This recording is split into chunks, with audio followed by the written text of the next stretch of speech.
Hello everyone, welcome back to VRR tutorials. నేను కృష్ణారెడ్డి. ఈ వీడియోలో మనం మన స్పోకెన్ హిందీ బుక్లో పేజ్ నెంబర్ 15లో ఉన్న హల్లులు అలాగే గుణింతాలు నేర్చుకోబోతున్నాం.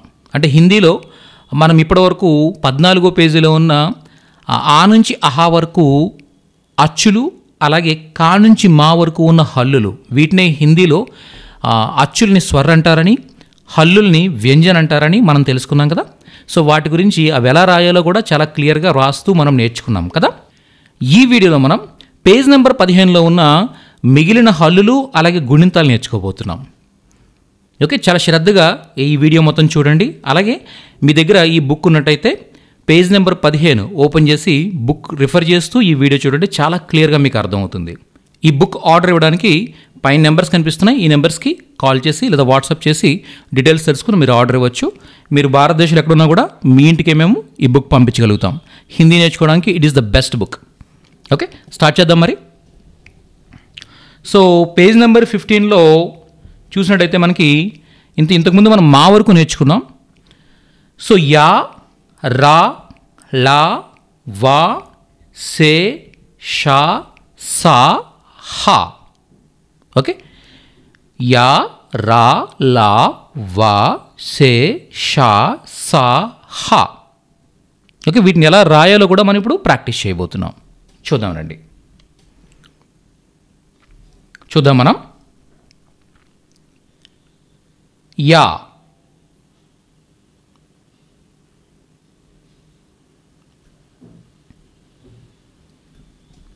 రా,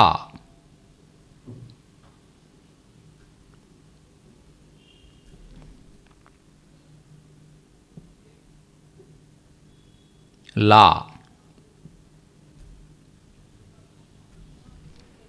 వా,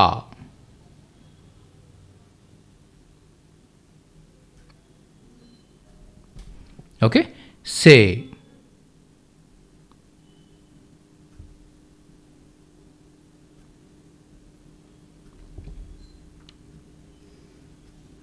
షా,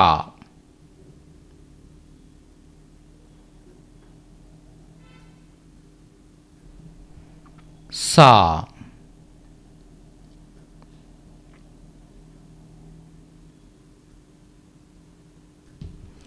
హా.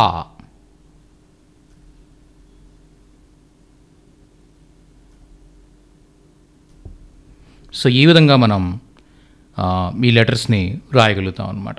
చూడండి, యా, రా, లా, వా, షే, సా, సా, హా. అలాగే తర్వాత మనం చూసినట్టయితే ఇక్కడ చూడండి, ఈ క్రింది హల్లులను ఇక్కడ కొన్ని అక్షరాలు ఉన్నాయి. ఇక్కడ చూసారా, క్షాత్ర, జ్ఞాశ్ర అని చెప్పేసి ఉన్నాయా. వీటిని ఏమంటారంటే చూడండి, ఈ క్రింది హల్లులని సంయుక్త వ్యంజన్ అంటారనమాట. ఏంటిది? సంయుక్త వ్యంజన్. ఈ సంయుక్త వ్యంజన్ అంటే ఏంటి అంటే రెండు హల్లులను కలపగా వచ్చే శబ్దాలు. ఈ సంయుక్త వ్యంజన్ అంటే ఏంటి? రెండు హల్లులు అంటే ఇప్పుడు హల్లులు అంటే ఏంటి? కా నుంచి హా వరకు ఉన్న హల్లులు కదా. వీటిలో ఏవైనా రెండు హల్లుల్ని కలిపి ప్రొనౌన్స్ చేస్తే వచ్చే శబ్దాలే ఈ అక్షరాలు అనమాట. క్ష, త్ర, జ్ఞాశ్ర. ఇవి ఎలా వచ్చాయని చూసినట్టయితే మనం ఖ ప్లస్ షా ఏమైంది? క్ష అయింది.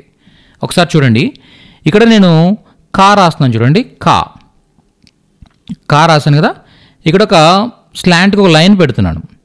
ఈ లైన్ ఏమంటారంటే హలంత్ అంటారనమాట. ఏంటిది? హలంత్. హా లం త్, హలంత్ అంటారు. ఎప్పుడైతే ఇలా మీకు ఎక్కడైనా ఒక లెటర్ ప్రక్కన లెటర్ క్రింద ఇలా స్లాంట్గా ఒక లైన్ కనిపించిందో, సో ఆటోమేటిక్గా మీరు దాన్ని ఎలా చదవాలంటే ఖ అని చదవాలన్నమాట. కా దగ్గర ఈ హలంత్ ఉందనుకోండి, దాన్ని ఎలా చదవాలి? ఖ అని చదవాలన్నమాట. కాకి పొల్లు ఉన్నట్టుగా చదవాలి. అర్థమైందా? ఓకే, ఖ ప్లస్ షా, ఖ ప్లస్ షా రెండు కలిపితే ఏమవుతుంది? క్ష అవుతుంది అన్నమాట. ఖ ప్లస్ షా, క్ష. ఓకే, తెలుగులో కూడా క్ష ఉంటుంది.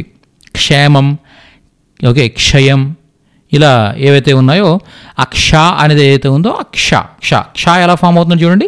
ఖ ప్లస్ షా, ఈ రెండు కలిపితే క్ష అనమాట. ఈ ఖ, ఈ పొల్లు ఏదైతే ఉందో దీన్ని హిందీలో మనం ఏమంటాం, హలంత్ అంటాం, తెలుగులో పొల్లు అంటాం. దీన్ని తెలుగులో అయితే ఇలా ఇవ్వడం జరుగుతుంది, పొల్లు ఇవ్వడం జరుగుతుంది. అదే మనకి హిందీలో వచ్చేసరికి ఇలా ఇవ్వాల్సి ఉంటుందన్నమాట. అర్థమైందా? Okay, very nice. ఇంతవరకు మీకు అర్థమైంది. చూడండి, ఖ ప్లస్ షా క్ష, అలాగే త్ ప్లస్ రా త్రా, థ్ ప్లస్ రా త్రా, అలాగే గ ప్లస్ యా జ్ఞా లేదా గ్యా అని కూడా చదువుతుంటారు దీన్ని. ప్లస్ రా శ్రా, ఓకే, ష్ ప్లస్ రా శ్రా అవుతుందన్నమాట. ఓకే, ఒక్కసారి వీటిని రాసే విధానం కూడా చూసేద్దాం. చూడండి, ఇక్కడ ఖ ప్లస్ షా రెండు కలిపితే క్ష అవుతుంది కదా. ఈ క్షాని ఎలా రాస్తారంటే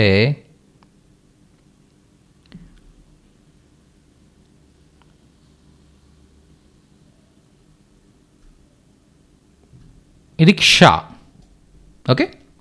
అలాగే త్రా త్రా త్రా,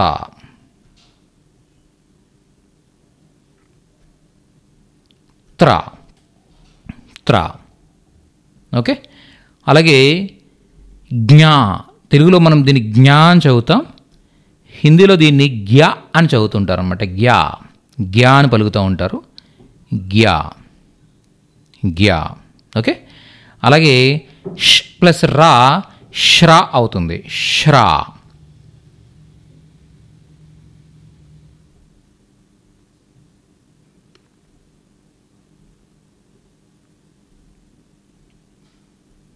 ఓకే, శ్రా శ్రా, ఈ విధంగా మనం రాస్తాం అన్నమాట. సో చూడండి, క్ష, దీని క్ష, ఖ ప్లస్ షా క్ష అని చదువుతాం. అలాగే త్ ప్లస్ రా త్రా అవుతుంది, గ ప్లస్ యా గ్యా అవుతుంది.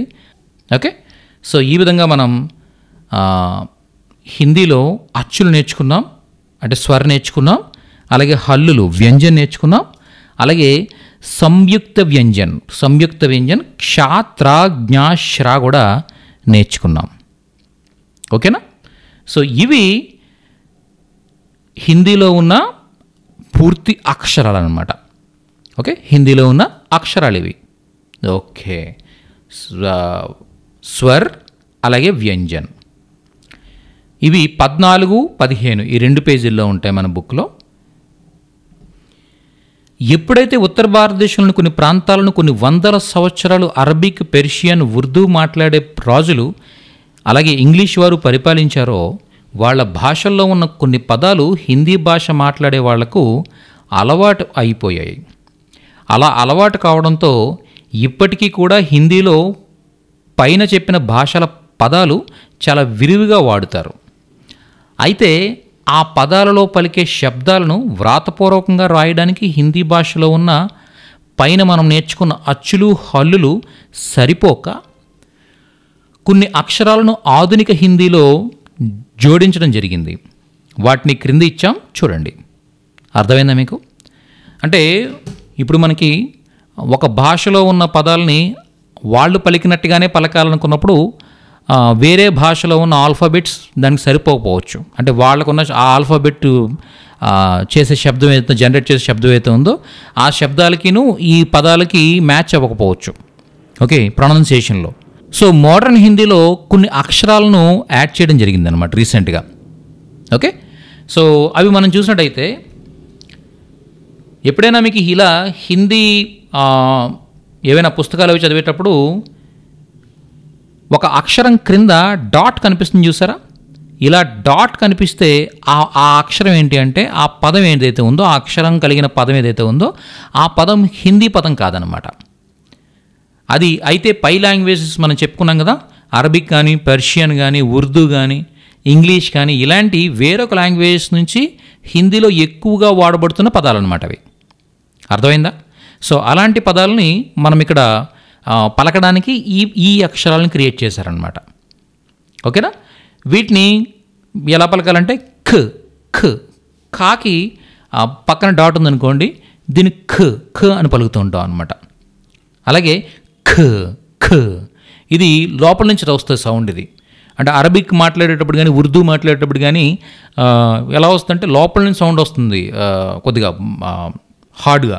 ఓకే, అలా రావాలన్నమాట. ఖ ఖ వక్త్ వక్త్ అంటాం మనం. వక్త్ అనే వర్డ్ ఏదైతే ఉందో ఆ వర్డ్ ఇలా వేరే లాంగ్వేజ్ నుంచి వచ్చిన వర్డ్ అనమాట. ఓకే, వక్త్ అది అరబిక్ వర్డ్ అది. ఓకే, అలాగే ఖత్ ఖత్ ఖత్ అంటే లెటర్. ఈ లెటర్ అనే వర్డ్ కూడా ఖత్ అనేది వేరే లాంగ్వేజ్ నుంచి వచ్చిన వర్డ్ అనమాట. అక్కడ కూడా మీకు డాట్ కనిపిస్తూ ఉంటుంది. ఈ జా ఏదైతే ఉందో ఈ జా అని పలుకుతాం. హిందీలో అయితే దీన్ని జా అంటాం. ఈ క్రింద అయితే ఎప్పుడైతే డాట్ వస్తుందో దీన్ని ఇజ్ అని పలకాలన్నమాట. ఇజ్. ఓకే, సో ఇలా. నెక్స్ట్ అలానే ఫ నార్మల్గా అయితే ఫా అంటాం మనం. ఫా అంటాం. ఫల్ ఇలా మాట్లాడతాం. అది ఎప్పుడైతే మీకు ఫా కింద డాట్ వస్తుందో ఉఫ్ అని లోపల నుంచి వస్తుంది అనమాట సౌండ్. ఓకే, అలాంటి వాటిని. అలాగే డ్ నార్మల్గా అయితే ఢ అంటాం మనం. దీన్ని ఢ అని ఒత్తి పలకాలన్నమాట. ఘ డ్ అర్థమైందా? అని సౌండ్ వస్తుంది. అది డా కింద డాట్ వస్తే కనుక దాన్ని ఓకే, సో ఇలా చదువుతాం అనమాట. క్లియరా? సో అవి మీకు ఏవైనా అరబిక్ లేదా ఉర్దూ పదాలు మీకు ఎక్కడైనా తారసపడినప్పుడు మీరు హిందీ న్యూస్ పేపర్ కానీ ఇలాంటివి ఏమైనా చదివేటప్పుడు లేదా సాంగ్స్ వినేటప్పుడు సాంగ్స్లో ఎక్కువగా వేరే లాంగ్వేజ్ పదాలు ఎక్కువ యూజ్ చేస్తూ ఉంటారనమాట. సో అంటే అక్కడ ప్రాస కలవడం కోసం వేరే వేరే లాంగ్వేజ్ పదాలను తీసుకొచ్చి హిందీ సాంగ్స్లో ఎక్కువగా యాడ్ చేస్తూ ఉంటారు. ఓకే, అక్కడ ఒక రిచ్నెస్ తీసుకురావడం కోసం కానివ్వండి వాటి కోసం అక్కడ యాడ్ చేస్తూ ఉంటారు అనమాట. ఏ భాషలో పదం అయితే బాగుంటుందో అక్కడ బాగా మ్యాచ్ అవుతుందో అది హిందీ వాళ్ళకి తెలుసు ఆ పదాలన్నీ కూడా. మ్యాక్సిమం పాటలు వింటూ ఉంటారు. అలాగే జనరల్గా హిందీలో ఎక్కువగా మాట్లాడుతూ ఉంటారు అనమాట ఈ పదాలను కూడా, అంటే వేరే లాంగ్వేజ్ సంబంధించిన ఈ పదాలన్నీ కూడా. కాబట్టి హిందీ వాళ్ళకి అర్థమవుతాయి కాబట్టి పాటల్లో సినిమాల్లో ఎక్కువగా ఉపయోగించడం జరుగుతుంది ఈ పదాలని. ఓకే, మరి అలాంటి పదాలు మనకు అర్థం కావాలి, ఆ ప్రొనౌన్సియేషన్ ప్రాపర్గా రావాలనుకున్నప్పుడు మనకి ఈ లెటర్స్ కూడా నేర్చుకోవాల్సి ఉంటుందన్నమాట. ఇక్కడ ఏవైతే ఈ డాట్ ఉందో దీన్ని నుక్తా అంటారనమాట. ఈ అక్షరాల క్రింద ఉన్న ఈ డాట్ని నుక్తా అంటారు. పైన ఇచ్చిన అక్షరాల క్రింద ఒక చుక్క పెట్టడం జరిగింది, దీనిని నుక్తా అంటారు. నుక్తాతో ఉన్న అక్షరాలు కడిగిన పదాలు హిందీ పదాలు కావు. అవి అరబిక్, ఫార్సీ, ఉర్దూ లేదా ఇంగ్లీష్ భాషలకు చెందిన పదాలు అని మనం తెలుసుకోవాలి. ఇలాంటి పదాలను కొన్నింటిని మనం తర్వాత పాఠాల్లో చూద్దాం. ముందు వెళ్ళే కొద్దీ మనం చూడబోతున్నాం. ఓకేనా? Very nice. ఇక్కడతో కంప్లీట్గా మోడ్రన్ హిందీలో ఉన్న అక్షరాలు, అలాగే ఎప్పటి నుంచో మన హిందీలో ఉన్న దేవనాగరి లిపిలో ఉన్న అక్షరాలు, ఇవన్నీ కూడా హిందీలో ఉన్న లిపి ఏదైతే ఉందో ఈ లిపిని మనం ఏమంటామంటే, ఈ స్క్రిప్ట్ని మనం ఏమంటామంటే దేవనాగరి స్క్రిప్ట్ అనమాట. ఇది దేవనాగరి లిపిది. ఓకే, సో ఈ లిపిలో ఉన్న అక్షరాలు ఏవైతే ఉన్నాయో అక్షరాలు, అలాగే ఈ వేరే వేరే భాషల నుంచి వచ్చిన పదాలను పలకడానికి కావలసిన అక్షరాలు ఏవైతే హిందీలో కొత్తగా జోడించబడ్డాయో ఆ అక్షరాలను మనం ఇప్పుడు నేర్చుకుని ఉన్నాం. ఓకే, నుక్తా యాడ్ చేయడం ద్వారా ఆ విధంగా ఆ అక్షరాలు రావడం జరుగుతుంది అనమాట, ఆ సౌండ్స్ రావడం జరుగుతుంది అనమాట. Very nice. నెక్స్ట్ అలాగే మనం చూసినట్టయితే గుణింతాలు కూడా మనం ఇక్కడ చూద్దాం. ఓకే, తెలుగులో ఉన్నట్టుగానే హిందీలో కూడా గుణింతాలు ఉంటాయి. అసలు గుణింతం ఎలా వస్తుంది అని అడిగినట్టయితే మనం ఇంతకుముందు నేర్చుకున్న అచ్చులు, అంటే ఆ నుంచి అహా వరకు ఉన్న అచ్చులు, అలాగే కా నుంచి హా వరకు ఉన్న హల్లులు. ఓకే, ఒక హల్లుని తీసుకుని దానికి ఒక అచ్చు జోడిస్తే ఆటోమేటిక్గా వచ్చే సౌండే గుణింతం అన్నమాట. అర్థమైందా? ఫర్ ఎగ్జాంపుల్ చూడండి, ఖ ప్లస్ ఆ,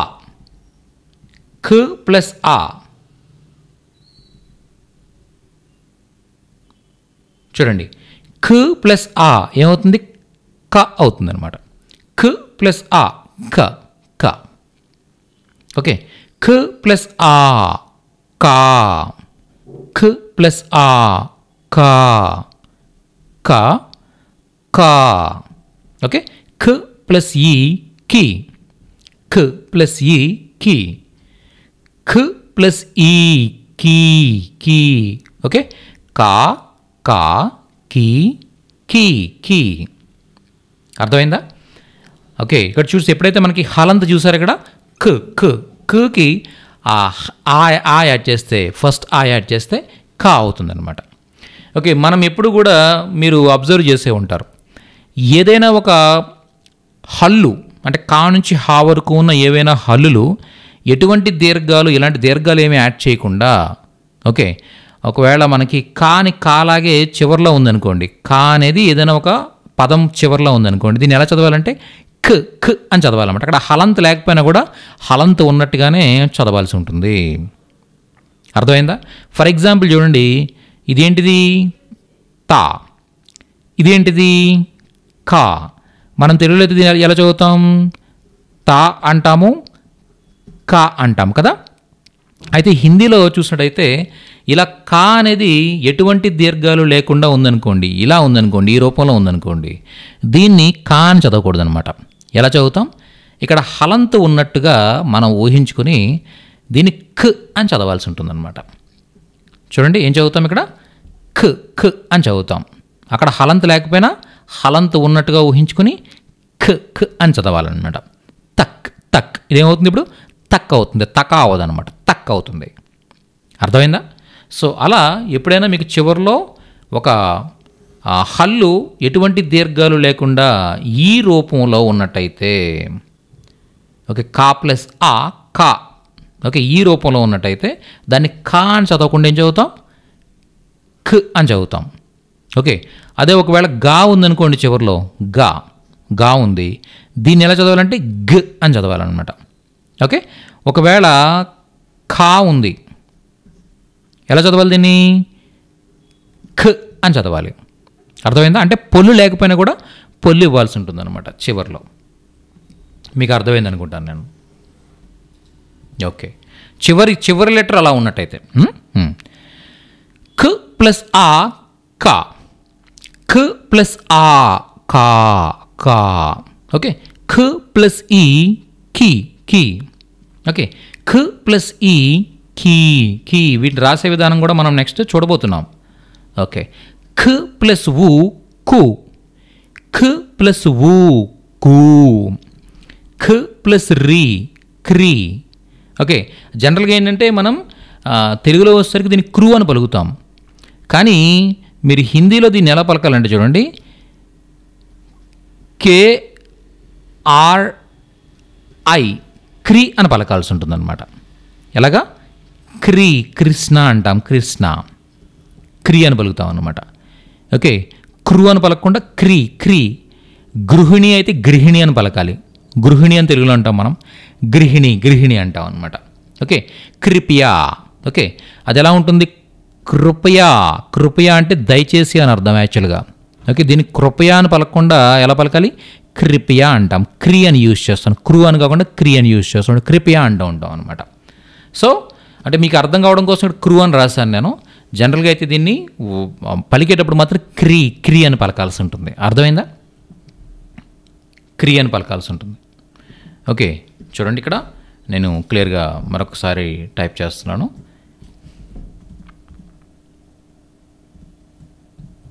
క్రీ క్రీ. ఓకే, ఇంగ్లీష్కు టైప్ చేద్దాం, KRI క్రీ. అర్థమైందా? క్రీ అని చెప్తూ ఉంటాం అనమాట. అలాగే ఖ ప్లస్ ఏ కే, కే యా కే, కే దీర్ఘమైన హ్రస్వమైన రెండు కూడా.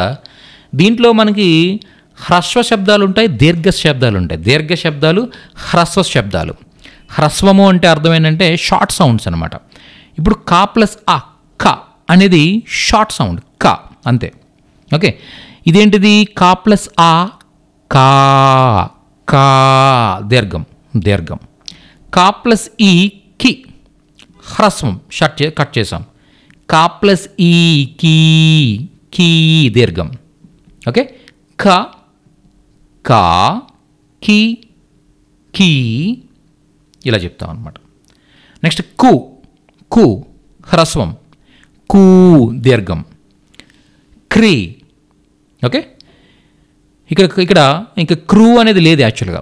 ఓకే, క్రూ అనేది లేదు హిందీలో. నెక్స్ట్ క ప్లస్ ఏ కే, కే కే యా కే రెండింటికి కూడా ఇదే యూజ్ చేస్తాం, అంటే హ్రస్వమైన దీర్ఘమైన కూడా అదే యూజ్ చేస్తాం అనమాట. నెక్స్ట్ చూడండి, నెక్స్ట్ ఖ ప్లస్ ఐ ఖై, ఖై ఖై. ఓకే, ఖ ప్లస్ ఓ ఖో, ఖో ఖ ప్లస్ ఔ కౌ కౌ. ఖ ప్లస్ అం కం. ఖ ప్లస్ అహ కహ. క్లియరా? వీటి రాసే విధానాన్ని ఇప్పుడు మనం చూడబోతున్నాం. చూడండి, ఖ ప్లస్ ఆ ఏమవుతుందని చెప్పుకున్నాం మనం? కా. నార్మల్గా కా రాస్తాం అంతే. ఖ ప్లస్ ఆ క. క. ఖ ప్లస్ ఆ. చూడండి, ఖ ప్లస్ ఆ ఏమవుతుంది? ఖా. దీర్ఘం ఇవ్వాలనుకున్నప్పుడు ఈ విధంగా ఆకారం యాడ్ చేయాలనుకున్నప్పుడు ఈ విధంగా ఒక వర్టికల్ లైన్ ఇక్కడ యాడ్ చేస్తాం అనమాట. ఒక వర్టికల్ లైన్ ఒకటి యాడ్ చేస్తాం, నిలువు గీత యాడ్ చేస్తాం ఇలా ఏ హల్లుకైనా కూడా. అలాగే ఖ ప్లస్ ఈ కీ అవుతుంది. కీ.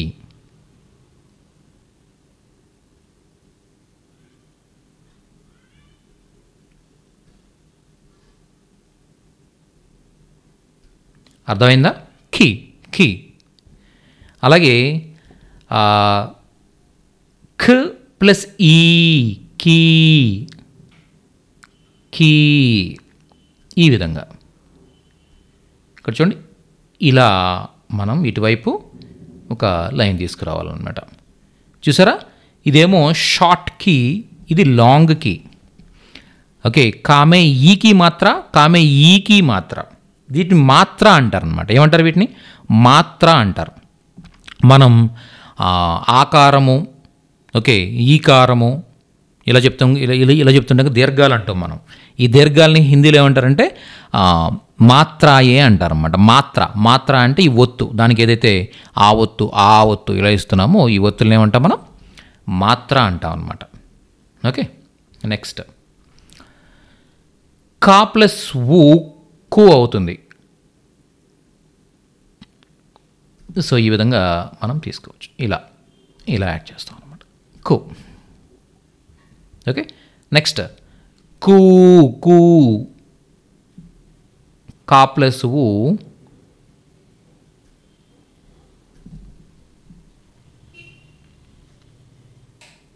ఇలా. ఓకే, కూ. అలాగే కా ప్లస్ రీ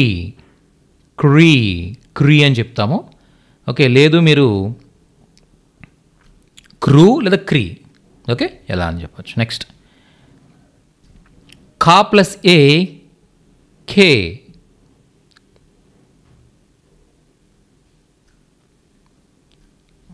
కే. ఓకే, నెక్స్ట్ కా ప్లస్ ఐ కై. వీటిని మీరు చక్కగా ఒక రఫ్ బుక్ తీసుకుని నెంబర్ ఆఫ్ టైమ్స్ ప్రాక్టీస్ చేయండి, రాస్తూ ప్రాక్టీస్ చేయండి. చేస్తే ఆటోమేటిక్గా మీకు ఇవి అలవాటు అయిపోతాయి అన్నమాట. ఎందుకంటే తెలుగు గుణింతాల్లాగే ఉన్నాయి, తెలుగు అక్షరాల్లాగే ఉన్నాయి. కాబట్టి ఆ పలికే విధానం కానీ ఇదంతా కూడా మీకేం కొత్త కాదు, మీకు ఆల్రెడీ తెలుగు వచ్చు. కాబట్టి తెలుగు తెలిసిన వాళ్ళు హిందీ నేర్చుకోవడం చాలా చాలా సులువు అనమాట. కో కో కో. కా ప్లస్ ఓ కో. ఓకే, కా ప్లస్ ఔ కౌ. కా ప్లస్ ఔ కౌ. ఓకే, కా ప్లస్ అం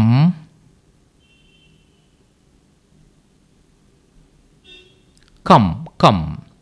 ఓకే, నెక్స్ట్ కా ప్లస్ అహా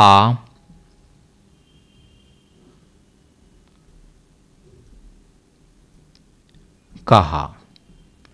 అర్థమైందా మీకు? ఇంతే, చాలా చాలా సింపుల్ అనమాట. ఇప్పుడు ఏదైతే నేను ఇప్పుడు కా గుణింతం ఇచ్చానో సేమ్ అలాగే మీరు మిగిలిన గుణింతాలను కూడా మీరు ప్రాక్టీస్ చేయొచ్చు. 16వ పేజ్ నుంచి మనకి గుణింతాలు మొదలవుతాయి. ఓకే, 15వ పేజీలో మనకి కా గుణింతం వరకు కూడా ఇవ్వడం జరిగిందనమాట. నెక్స్ట్ 16వ పేజీ నుంచి మొత్తం మిగిలిన గుణింతాలన్నీ కూడా ఇవ్వడం జరిగింది. ఒక్కసారి మీరు 16వ పేజీ ఓపెన్ చేయండి. ఓపెన్ చేసి అక్కడున్న గుణింతాలన్నింటినీ కూడా ప్రాక్టీస్ చేయండి. మొత్తం కంప్లీట్గా గుణింతాలన్నీ ప్రాక్టీస్ చేయండి. ఓకే, నేను కూడా నెక్స్ట్ సెషన్లో కంప్లీట్గా మీకు వీటిలో కొన్ని వ్రాసి చూపిస్తాను. ఓకేనా? వీటిలో కొన్నిటిని రాసి చూపిస్తాను నేను. ఓకే. సో ఆ విధంగా మనం చాలా విషయాలు ఈ సెషన్లో నేర్చుకోవడం జరిగింది. పేజ్ నెంబర్ 14, 15 కంప్లీట్ చేసాం ఇప్పటివరకు మన బుక్లో. Okay. Spoken Hindi beginner level నుంచి అక్షరాల నుంచి నేర్చుకోవడానికి ఈ బుక్ అనేది చాలా చాలా చాలా ఉపయోగపడే బుక్ అనమాట. ఇప్పటివరకు తెలుగు నేర్చుకోవడానికి ఇంత మంచి పుస్తకం మార్కెట్లో ఎక్కడ అందుబాటులో లేదు. 2015 నుంచి కూడా మేము హిందీ టీచ్ చేస్తూ తెలుగు వాళ్ళకి ఏ కాన్సెప్ట్ తర్వాత ఏ కాన్సెప్ట్ చెప్తే క్లియర్గా అర్థమవుతుంది అనే దానిపైన రీసెర్చ్ చేస్తూ కొన్ని వేల మందికి తెలుగు వాళ్ళకి హిందీ నేర్పిస్తూ ఆ నేర్పించిన అనుభవంతో రాసిన పుస్తకం అన్నమాట ఇది. కాబట్టి చాలా చాలా వాల్యుబుల్ బుక్. ఒకవేళ మీరు ఇప్పటివరకు ఈ బుక్ ఆర్డర్ ఇవ్వకపోయినట్టయితే పైన కనిపిస్తున్న నెంబర్స్కి కాల్ చేసి మీరు ఆర్డర్ ఇవ్వచ్చు. అలాగే ఒకవేళ మీరు మా దగ్గర నేరుగా క్లాసెస్ తీసుకోవాలనుకుంటున్నట్టయితే ఆన్లైన్ క్లాసెస్ అవైలబుల్గా ఉన్నాయి. మీరు ఎక్కడికి రానవసరం లేదు. ఆన్లైన్ ద్వారా మీ ఫోన్ ద్వారా మీ ల్యాప్టాప్ ద్వారా మీరున్న చోటు నుంచే ప్రతిరోజు క్లాసెస్ అటెండ్ అవ్వచ్చు అనమాట. ఓకే. ప్రతిరోజు 1 గంట మేము క్లాస్ తీసుకుంటాం, మీతో మాట్లాడతాం డైరెక్ట్గా లైవ్లో. అలాగే మీతో మాట్లాడిస్తాం, మేము మిమ్మల్ని క్వశ్చన్స్ అడుగుతూ ఉంటాం, మీరు ఆన్సర్ చేస్తూ ఉంటారు. మీకు వచ్చే డౌట్స్ని అప్పటికప్పుడే మేము క్లియర్ చేస్తూ ఉంటాం. అలా కొన్ని వేల మందికి ఇప్పటివరకు ఆన్లైన్ క్లాసెస్ ద్వారా మేము హిందీ నేర్పించిన అనుభవం మాకుంది. ఓకే. హిందీ కానీ ఇంగ్లీష్ కానీ ఈ 2 లాంగ్వేజెస్ మీరు నేర్చుకోవాలనుకున్నట్టయితే విఆర్ఆర్ ట్యుటోరియల్స్ ఆన్లైన్ క్లాసెస్ అనేది బెస్ట్ ఆప్షన్ అనమాట. ఈ క్లాసెస్ సంబంధించిన వివరాలు ప్రతి నెల 25 అలాగే 5, 25 ఈ 2 తేదీల్లో కూడా బ్యాచెస్ స్టార్ట్ అవుతూ ఉంటాయి. ఆ వివరాలు తెలుసుకోవడానికి పైన నెంబర్స్కి మీరు కాల్ చేసి లేదా వాట్సాప్ ద్వారా కూడా మీరు తెలుసుకోవచ్చు. ఈ వీడియోస్ని లైక్ చేస్తూ ఉండండి, 10 మందికి షేర్ చేస్తూ ఉండండి. హిందీ అనేది చాలా ఎసెన్షియల్ లాంగ్వేజ్. ఇండియాలోనే కాదు, భారతదేశ ప్రజలు ఎక్కడెక్కడైతే ఎన్ని దేశాల్లో అయితే ఉన్నారో అన్ని దేశాల్లోనూ కూడా హిందీ మాట్లాడడం వస్తే చక్కగా కమ్యూనికేట్ చేస్తూ మనం సర్వే అవ్వడానికి, మన జాబ్స్ అండ్ బిజినెస్ చేసుకోవడానికి హిందీ అనేది చాలా మంచి స్కిల్, చాలా పెద్ద స్కిల్ అనమాట. ప్రపంచంలో ఎక్కువ మంది మాట్లాడుతున్న 3వ భాషని మీరు నేర్చుకుంటున్నారు. ఇంత మంచి స్కిల్, ఇంత పెద్ద స్కిల్ ఇంకెక్కడ ఉండదు. కాబట్టి చాలా శ్రద్ధగా నేర్చుకోండి. ఓకే. నెక్స్ట్ వీడియోలో మరింత నేర్చుకోవడం మళ్ళీ కలుద్దాం. మన వీడియోస్ని లైక్ చేస్తూ ఉండండి. ఛానల్ని ఇప్పుడు సబ్స్క్రైబ్ చేసుకోకపోతే దయచేసి సబ్స్క్రైబ్ చేసుకోండి. Thank you so much.